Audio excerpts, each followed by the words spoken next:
अस्सलाम वालेकुम। S V S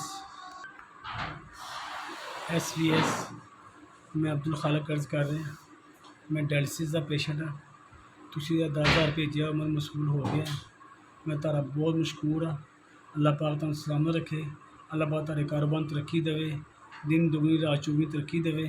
अल्लाह पाक तुहानू हर परेशानी तो दूर हो तारे कारोबार में। एस वी एस मैं तारा बहुत मशकूर हाँ।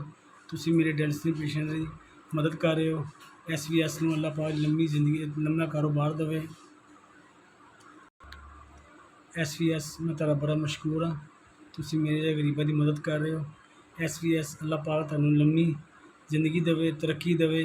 इस कारोबार नू अल्लाह पाक सलामत रखे और अल्लाह पाक इहदे च तरक्की देवे, बाबरकत होवे और अल्लाह पाक तुहानू सलामत रखे। और एस वी एस के मालकान नू अल्लाह पाक सेहत तंदरुस्ती देवे और इंज ही गरीबों की मदद करते रहन।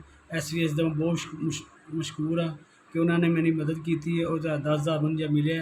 एस वी एस मैं तारा हमेशा दुआ रहूँगा और तारा से मज़ीद दुआएं कराँगा।